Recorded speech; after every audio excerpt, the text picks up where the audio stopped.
ആദ്യമായിട്ടാണ് ഞാൻ ഒരു വീഡിയോ ചെയ്യുമ്പോഴത്തേക്ക് സങ്കടപ്പെട്ടിരുന്ന് ചെയ്യേണ്ട ഒരു അവസ്ഥ എനിക്ക് വരുന്നത്. കാരണം എനിക്ക് ഇതിനായിട്ടും അങ്ങനത്തെ ഒരു അവസ്ഥ, സങ്കടങ്ങളില്ലാത്ത മനുഷ്യനില്ല, എനിക്കും സങ്കടങ്ങൾ ഇഷ്ടം പോലെയാണ്. പക്ഷേ ഈ ഒരു ക്യാമറയുടെ ഫ്രണ്ടിലേക്ക് വന്നിരിക്കാൻ നേരത്തേക്ക് നമ്മളാകെ മറന്നിട്ടാണ് ചെയ്യേണ്ടത്. കാരണം നമുക്ക് വീഡിയോ ചെയ്ത് 10 പേര് കാണുന്ന ഒരു സംഗതിയാണ്. അതുകൊണ്ട് തന്നെ നമ്മുടെ ആ ഒരു സങ്കടം നമ്മൾ ഇതിനകത്തോട്ടേക്ക് കൊണ്ടുവരരുത്. പക്ഷേ ഇന്ന് എനിക്ക് ആ ഒരു സങ്കടം മാറുന്നില്ല. കാരണം എന്താണെന്ന് വെച്ച് കഴിഞ്ഞാൽ, ഞാൻ ഇന്നൊരു വാർത്ത കണ്ടു കുറച്ചു മുമ്പ്. ആ വാർത്ത അധികം ആൾക്കാർ കണ്ടിട്ട് പോലും ഇല്ല എന്നുള്ള കാര്യമാണ്. എന്നാൽ ആ ഒരു വാർത്ത കേരളത്തിൽ ഉടനീളം ഒരുപാട് തവണ ഒരുപാട് ചർച്ചയായിട്ടുള്ള ഒരു വാർത്തയാണത്.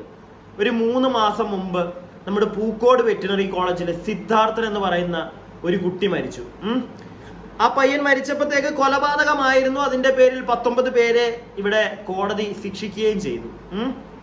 അപ്പൊ അതിന്റെ വിചാരണയൊക്കെ നടന്നു വന്നുകൊണ്ടിരിക്കുകയായിരുന്നു. ഇന്ന് ഞാൻ കുറച്ചു മുന്നേ കണ്ട വാർത്ത എന്താണെന്ന് വെച്ച് കഴിഞ്ഞാൽ, ഈ 19 പേർക്കും ജാമ്യം കിട്ടിയിരിക്കുക. സത്യം പറഞ്ഞു കഴിഞ്ഞാൽ അത് കേട്ടപ്പോൾ ഞാൻ ആലോചിച്ചു, ദൈവമേ, അവന്റെ അച്ഛനും അമ്മയൊക്കെ അവരൊക്കെ കരഞ്ഞ എന്തോരം അവരുടെ വീഡിയോ പുറത്തു വന്നു, അവരുടെ അവസ്ഥകൾ കാണിച്ചുകൊണ്ട്. ഈ ചാനലുകാർ തന്നെ ഇതൊക്കെ പോയി എടുത്ത് നമ്മളെ കാണിച്ചു.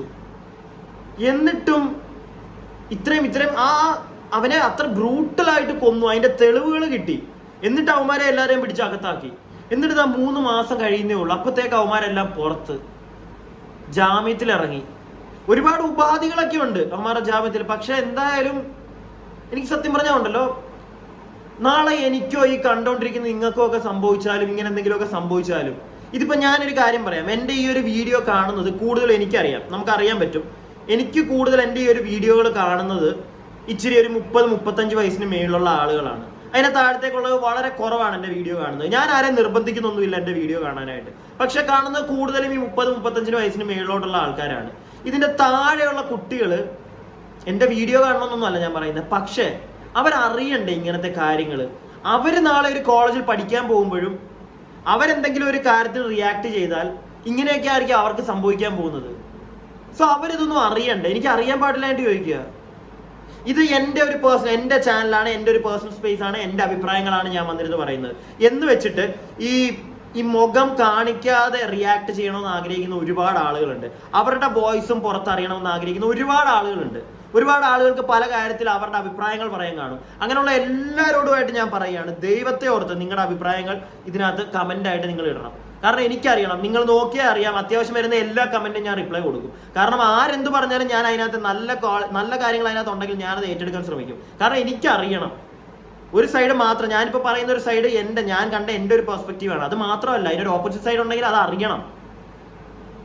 അതുകൊണ്ട് തന്നെ നിങ്ങൾക്ക് ഈ ഒരു കാര്യത്തിൽ എന്തെങ്കിലും അഭിപ്രായം ഉണ്ടെങ്കിൽ നിങ്ങൾ കമന്റ് ചെയ്യണം. അതുപോലെ തന്നെ ഞാനിവിടെ എന്തായാലും ഒരു വിഷ്വൽ കാണിച്ചു തരാം. ഇന്ന് രാവിലെ വന്ന ആ ഒരു ചാനലിൽ വന്ന ഒരു ക്ലിപ്പ് ഞാനിവിടെ കാണിച്ചു തരാം, ആ ഒരു വാർത്തയെ പറ്റിയുള്ള. ആരും കാണാൻ ഈ ഒരു വാർത്ത ഇറങ്ങിയപ്പോൾ എന്തോരം ആളുകൾ റിയാക്ട് ചെയ്യുന്ന എന്നെ പോലുള്ള ഒരുപാട് ആളുകൾ ഈ ഒരു വിഷയത്തെ സംസാരിക്കുന്നത് ഞാൻ കേട്ടു. അതുപോലെ തന്നെ ചാനലുകളിൽ 24 മണിക്കൂർ ഇതിനെ പറ്റിയുള്ള അപ്ഡേറ്റ്സ് ആയിരുന്നു. ഇപ്പൊ ആകെ ഒരു ചാനലിലാണ് ഇതിനെപ്പറ്റി ഒരു വാർത്ത വന്നിരിക്കുന്നത്. ഇത്രേ ഉള്ളോ ഇവിടെ ഈ നാട്ടിലെ നിയമവും ഈ നാട്ടിലെ മാധ്യമങ്ങളും ഇത്രേ ഉള്ളോ? അല്ലെങ്കിൽ അവരെല്ലാം വിടുക ഈ റിയാക്ട് ചെയ്യുന്ന ചേട്ടന്മാരോടാ. നിങ്ങളെല്ലാവരും, ഞാൻ ഉൾപ്പെടെ ഈ അടുത്തായിട്ട് ചെയ്യുന്ന മെയിൻ എൻ്റെ ഒരു കണ്ടന്റ് ആണ് ഈ ബിഗ് ബോസ് എന്ന് പറയുന്നത്. ഇത് മാത്രം ചെയ്താൽ മതിയോ നമുക്ക്? എന്തുകൊണ്ട് ആരും ഈ പുറത്ത് നടക്കുന്ന ഇങ്ങനെയുള്ള കാര്യത്തിൽ ഒന്നും ഇടപെടാത്തത്?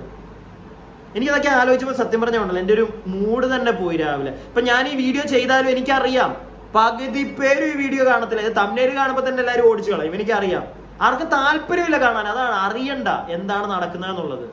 എന്തായാലും ഞാൻ നിങ്ങൾക്ക് ആ ക്ലിപ്പ് ആദ്യം ഒന്ന് കാണിച്ചു തരാം. ഞാൻ ഈ പറയുന്നതിന്റെ കഥകൾ ഇരുന്ന് പറഞ്ഞിട്ട് കാര്യമില്ലല്ലോ, നിങ്ങൾക്ക് കാര്യം കൂടെ ഞാൻ കാണിച്ചു തരാം. ഒന്ന് കാണുക, എന്നിട്ട് നമുക്ക് സംസാരിക്കാം. വാർത്തയിലേക്ക്. പൂക്കോട് വെറ്റിനറി സർവകലാശാല വിദ്യാർത്ഥി സിദ്ധാർത്ഥന്റെ മരണത്തിൽ അറസ്റ്റിലായ 19 പ്രതികൾക്കും ഹൈക്കോടതി ജാമ്യം നൽകി. കർശന ഉപാധികളോടെയാണ് കോടതി ജാമ്യം നൽകിയത്. പ്രതികൾ വയനാട് ജില്ലയിൽ പ്രവേശിക്കരുതെന്നും പാസ്പോർട്ട് സറണ്ടർ ചെയ്യണമെന്നും കോടതി നിർദ്ദേശിച്ചിട്ടുണ്ട്. വിവരങ്ങളുമായി ശ്യാം ദേവരാജാണ് കൊച്ചിയിൽ നിന്ന് ചേരുന്നത്. ശ്യാം, ഒരു ചെറുപ്പക്കാരന് അതിക്രൂരമായി ആൾക്കൂട്ട വിചാരണ നടത്തി അതിനുശേഷം ആ വ്യക്തിയുടെ മരണത്തിലേക്ക് നയിച്ചിട്ടുള്ള പ്രതികൾക്കാണ് ഇപ്പോൾ ജാമ്യം നൽകിയിരിക്കുന്നത്. ഏതെല്ലാം ഗ്രൗണ്ട്സിലാണ് ഇപ്പോൾ ഹൈക്കോടതിയുടെ തീരുമാനം? ബില്ലിലെ ഏറ്റവും പ്രധാനപ്പെട്ട കാര്യം പൂക്കോട് കേരള വെറ്റിനറി സർവകലാശാലയിലെ സിദ്ധാർത്ഥന്റെ മരണവുമായി ബന്ധപ്പെട്ട കേസിലെ പ്രതികൾക്കാണ്, ജുഡീഷ്യൽ കസ്റ്റഡിയിൽ കഴിയുന്ന റിമാൻഡിൽ കഴിയുന്ന പ്രതികൾക്കാണ് ഹൈക്കോടതി ഇപ്പോൾ ജാമ്യം നൽകിയിരിക്കുന്നത്. ജസ്റ്റിസ് CS ഡയസ് അധ്യക്ഷനായ സിംഗിൾ ബെഞ്ചിന്റേതാണ് പ്രധാനപ്പെട്ട ഉത്തരവ്. 19 കേസിൽ CBI രജിസ്റ്റർ ചെയ്ത കേസിൽ പ്രതിപട്ടികയിൽ ഉണ്ടായിരുന്ന കേസിന്റെ അന്വേഷണം പൂർത്തിയായ സാഹചര്യത്തിലും കുറ്റപത്രം നൽകിയ സാഹചര്യത്തിലുമാണ് ഈ പ്രതികൾക്ക് ഹൈക്കോടതി ജാമ്യം നൽകിയിരിക്കുന്നത്. ജാമ്യത്തിനായി കർശനമായ ഉപാധികളാണ് ഹൈക്കോടതി നൽകുകയും ചെയ്തിരിക്കുന്നത്. 19 പ്രതികളും ഈ വയനാട് ജില്ലയിൽ പ്രവേശിക്കരുത് എന്നതാണ് ഏറ്റവും പ്രധാനപ്പെട്ട വ്യവസ്ഥ. ഈ വ്യവസ്ഥയാണ് ഹൈക്കോടതിയുടെ സിംഗിൾ ബെഞ്ച് പ്രതികൾക്ക് നൽകിയിരിക്കുന്നത്. മറ്റൊരു വ്യവസ്ഥ ഈ വിചാരണ പൂർത്തിയാകുന്നതുവരെ സംസ്ഥാനം വിട്ടു പോകരുത് എന്നൊരു മറ്റൊരു കർശനമായ നിബന്ധന കൂടി ഹൈക്കോടതി സിംഗിൾ ബെഞ്ച് മുന്നോട്ട് വെച്ചിരിക്കുന്നു, പ്രതികൾക്ക് നൽകിയിരിക്കുന്നു. മൂന്നാമത്തേതായി ജാമ്യം ലഭിക്കാനായി നൽകിയിരിക്കുന്ന മൂന്നാമത്തെ കാരണം ഈ പ്രതികൾ അവരുടെ പാസ്പോർട്ട് ഉണ്ട് എങ്കിൽ ആ പാസ്പോർട്ട് മജിസ്ട്രേറ്റ് കോടതിയിൽ ഹാജരാക്കണം, സറണ്ടർ ചെയ്യണം എന്ന കാര്യമാണ് ഹൈക്കോടതി വ്യക്തമാക്കുന്നത്. പാസ്പോർട്ട് ഇല്ലാത്തവരാണ് പ്രതികൾ എങ്കിൽ പാസ്പോർട്ട് ഇല്ലാത്ത കാര്യം സത്യവാങ്മൂലമായി എഴുതി നൽകണം എന്ന കാര്യവും കൂടി ഹൈക്കോടതി വ്യക്തമാക്കുകയും ചെയ്യുന്നുണ്ട്. കഴിഞ്ഞ ഫെബ്രുവരി മാസം 18-ാം തീയതിയാണ് പൂക്കോട് കേരള വെറ്റിനറി സർവകലാശാലയിലെ വിദ്യാർത്ഥിയായിരുന്ന സിദ്ധാർത്ഥൻ ക്രൂരമായ രീതിയിൽ അതിക്രൂരമായ രീതിയിൽ റാഗിങ്ങിനിടയായത്. തുടർന്ന് ഹോസ്റ്റൽ മുറിയിൽ മരിച്ച നിലയിൽ കണ്ടെത്തുകയും ചെയ്യുകയായിരുന്നു. ആദ്യം സംസ്ഥാന പോലീസാണ് കേസ് അന്വേഷിച്ചത്. ഇക്കാര്യത്തിൽ സിദ്ധാർത്ഥന്റെ അച്ഛൻ ഉൾപ്പെടെയുള്ള ആളുകൾ വലിയ എതിർപ്പ് ഉയർത്തിയിരുന്നു. കേസ് CBIക്ക് വിടണം എന്ന് ആവശ്യപ്പെട്ടിരുന്നു. കേസ് CBIക്ക് വിടാൻ വേണ്ടി സംസ്ഥാന സർക്കാർ തീരുമാനിക്കുകയും ചെയ്തിരുന്നു. കാരണം ഇതിൽ വീഴ്ച വരുത്തുന്നത് സംസ്ഥാന പോലീസ് കേസ് അന്വേഷണം കൈമാറുന്നതിൽ വീഴ്ച വരുത്തുന്ന അടക്കമുള്ള നടപടികൾ വലിയ ചർച്ചയായിരുന്നു. അത് സംസ്ഥാന പോലീസിന് വലിയ വിമർശനവും ഇക്കാര്യത്തിൽ ഏൽക്കേണ്ടി വന്നിരുന്നു. ഇതിന് പിന്നാലെയാണ് ഈ കേസ് CBI അന്വേഷിക്കുകയും എത്രയും വേഗം കുറ്റപത്രം നൽകുകയും ചെയ്തത്. കുറ്റപത്രത്തിലാകെ 19 പ്രതികളാണ് ഉണ്ടായിരുന്നത്. ഈ 19 പ്രതികൾക്കാണ് ഹൈക്കോടതി ഇപ്പോൾ ജാമ്യം നൽകിയിരിക്കുന്നത്. അപ്പൊ ഈ ഒരു വിഷയത്തില് നമ്മൾ ആരെ കുറ്റം പറയും? കേരള പോലീസിനെ കുറ്റം പറയാൻ പറ്റുമോ? അതോ ഇനി അങ്ങ് മണ്ടയ്ക്കൂന്ന് ഡൽഹിയിൽ നിന്ന് വന്ന CBIയെ കുറ്റം പറയാൻ പറ്റുമോ? ഹൈക്കോടതിയെ കുറ്റം പറഞ്ഞു കഴിഞ്ഞാൽ നാളെ എന്നെ പിടിച്ച് എന്റെ നെഞ്ചത്ത് വരും അടുത്ത കേസ്. ഇല്ലേ? ഇവിടെ ആരെ കുറ്റം പറയും? ഈ നാട്ടിലെ നിയമത്തെയോ? എന്ത് കാര്യം? ഈ നാട്ടിലെ നിയമം കൊള്ളില്ല എന്ന് പറഞ്ഞിട്ട് എന്ത് കാര്യം? എത്ര കാലമായിട്ട് അത് പലരും പറഞ്ഞുകൊണ്ടിരിക്കുന്നു. എന്നിട്ട് എന്തെങ്കിലും ഗുണമുണ്ടായോ? മീഡിയക്കാരോട് കൂടെയാണ് ഞാൻ ചോദിക്കുന്നത്. എവിടെ പോയി നിങ്ങളുടെ മറ്റേ മാധ്യമധർമ്മവും? ആ ഒരു പയ്യന് വേണ്ടി ഇവിടെ കുറെ നിങ്ങൾ ഒച്ച വെച്ചതാണല്ലോ, എവിടെ തീർന്നോ നിങ്ങളുടെയൊക്കെ എനർജി? എനിക്ക് പേടി മൊത്തം ഇതാണ്. ഈ നാട്ടിൽ എന്തെങ്കിലും നമുക്കൊന്ന് സംഭവിച്ചു കഴിഞ്ഞാൽ ചോദിക്കാനൊന്നും ആരുമില്ല. കുറച്ച് ന്യൂസിന് വേണ്ടിയിട്ട് ഒരു 2-3 ദിവസത്തേക്ക് കാണും, കോണ്ടന്റിന് വേണ്ടിയിട്ട്. അത് കഴിഞ്ഞു കഴിഞ്ഞാൽ പിന്നെ ഇല്ല, ആർക്കും അറിയണ്ട. എനിക്ക് ഏറ്റവും സങ്കടം വന്ന ഇത്, എനിക്കറിയാം ഈ വീഡിയോ വളരെ കുറച്ച് പേരായിരിക്കും കാണാൻ പോകുന്നത്. കാരണം ഇതൊന്നും റീച്ച് കിട്ടുന്ന സാധനങ്ങളല്ല. ഞാൻ പിന്നെ എൻ്റെ ഒരു സമാധാനത്തിന് മനസ്സമാധാനത്തിന് വേണ്ടിയാണ് ഞാൻ ഈ ഒരു സാധനം ചെയ്യുന്നത്. കാരണം ആരും ചെയ്യത്തില്ല. കാരണം ഇപ്പൊ അതിന്റെ റീച്ച് പോയി, വാല്യൂ പോയി, ഹാഷ്ടാഗ്സ് ഒന്നും കേറത്തില്ല. എനിക്കറിയാം. എന്നോട് ചിലപ്പോൾ ചോദിക്കും, നീ ഇപ്പൊ എന്നോട് തന്നെ എൻ്റെ 1-2 കൂട്ടുകാർ ചോദിച്ചിട്ടുണ്ട്, നീ ചെയ്യുന്ന സാധനങ്ങൾ ഇപ്പോൾ യൂട്യൂബിലൊന്നും റീച്ചുള്ള സാധനമല്ല, പിന്നെ അതിനെ റിയാക്ട് ചെയ്തിട്ട് എന്ത് കാര്യം? എനിക്ക് എൻ്റെ ഒരു മനസാക്ഷി എന്ന് പറയുന്ന ഒരു സാധനമുണ്ട്. അതിന് ശരിയായിട്ട് തോന്നിയ കാര്യങ്ങൾ ഞാൻ ചെയ്യൂ ഇവിടെ. അതിപ്പം റീച്ച് കിട്ടുന്ന മാത്രം നോക്കിയിട്ട് എനിക്ക് പോകാൻ ഇച്ചിരി പാടുണ്ട്. ഇച്ചിരി കിട്ടിയാൽ നല്ലത്. എനിക്കും അതിനകത്തുനിന്ന് കുറച്ച് കാശ് കിട്ടും, അത് വേറെ കാര്യം, ഇല്ലാന്നൊന്നും ഞാൻ പറയത്തില്ല. പക്ഷേ മനസാക്ഷിയെ വഞ്ചിച്ച് മറ്റേ പരിപാടിക്ക് എനിക്ക് താല്പര്യമില്ല.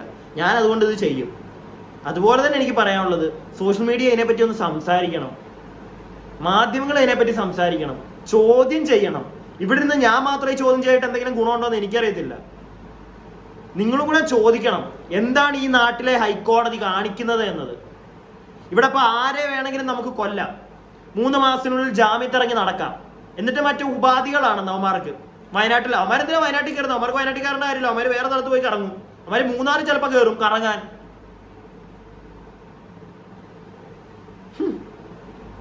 കേരളം ദൈവത്തിന്റെ സ്വന്തം നാടാണ്. ഇവിടെ നടക്കുന്ന പരിപാടികളായത്. നല്ല നല്ല ഒരുപാട് നിയമങ്ങൾ ഉള്ളതുകൊണ്ട് ആരെ കൊന്നാലും 3 മാസത്തിനുള്ളിൽ വെളിയിലിറങ്ങി. പിന്നെ ഇപ്പൊ കുറെ പേര് പറയാൻ വരുമായിരിക്കും, അവന്മാര് കുട്ടികളാണ്, സ്റ്റുഡൻസ് ആണ്, അതുകൊണ്ട് ഒരു പരിധിയിൽ കൂടുതൽ സ്റ്റുഡൻസ് ആണ് ഇതുപോലത്തെ അക്രമം കാണിച്ചിരിക്കുന്നത്. അക്രമമൊന്നും അല്ല പറയേണ്ടത്, ഇതിനെ എന്താ വിളിക്കേണ്ടത്? ഇത്രയും പേര് ഒന്നിച്ചു കൂടി ഒരു പയ്യനെ കെട്ടിത്തൂക്കി കൊന്നതിന്, അതും ബ്രൂട്ടലായിട്ട് മർദ്ദിച്ച് അതിന് ശേഷം കെട്ടിത്തൂക്കി കൊന്നതിന്. അപ്പൊ അതൊക്കെ ഏതൊരു സ്റ്റുഡന്റിനും കാണിക്കാം. സ്റ്റുഡന്റ് ആയതുകൊണ്ട് തന്നെ അമ്മാരെ ജാമ്യത്തിൽ വിടണമെന്നാണോ? കഷ്ടമുണ്ട് സത്യം പറഞ്ഞു കഴിഞ്ഞാൽ. ഒരു 26-27 വയസ്സുള്ള ഏതെങ്കിലും ഒരു ചേട്ടൻ ചെന്നിട്ട് നമ്മുടെ PGക്ക് മഹാരാജസിലോ അല്ലെങ്കിൽ ഏതെങ്കിലും ഒരു കോളേജിൽ പോയി പഠിക്കുക, എന്നിട്ട് അവിടെ ഉള്ള ഏതെങ്കിലും ഒരു കൊട്ടിയെ കൊന്നു കഴിഞ്ഞാലും അവൻ സ്റ്റുഡന്റ് ആണ്, അതുകൊണ്ട് 3 മാസത്തിനുള്ളിൽ അവന് ജാമ്യം കൊടുക്കാം എന്ന് പറയുമോ നിങ്ങളിവിടെ? സത്യം പറഞ്ഞു കഴിഞ്ഞാൽ സങ്കടമുണ്ട് കേട്ടോ. ആ പയ്യന്റെ അച്ഛന്റെ അമ്മയുടെ അവസ്ഥയാണ് ഞാൻ ആലോചിക്കുന്നത്. നാളെ നമുക്കും ഒക്കെ ചിലപ്പോൾ ഇത് വന്നു കഴിഞ്ഞാൽ നമ്മുടെയൊക്കെ അച്ഛൻ്റെ അമ്മയുടെ ഇത് തന്നെ ആയിരിക്കും അവസ്ഥ. ഇരുന്ന് കരയാനേ അവരെ കൊണ്ട് പറ്റുള്ളൂ. വേറെ എന്തൊരു കേസിന്റെ പുറകെ ഇറങ്ങിയാലും അവർക്ക് ലാസ്റ്റ് ഒരു നീതിയും കിട്ടത്തില്ല. ഇവിടെ കിട്ടുന്നുണ്ടല്ലോ അല്ലേ? ആ പയ്യന് നീതി, അവന്റെ അച്ഛനും അമ്മയ്ക്കും നീതി. നല്ലതാ. നിങ്ങൾക്ക് ഇതിനകത്ത് എന്തെങ്കിലും പറയാനുണ്ടെങ്കിൽ ഒന്ന് കമന്റ് ചെയ്യാം. ഞാൻ പറഞ്ഞതിനകത്ത് എന്തെങ്കിലും മിസ്റ്റേക്ക് ഉണ്ടെങ്കിൽ അതും എനിക്ക് അറിയണം.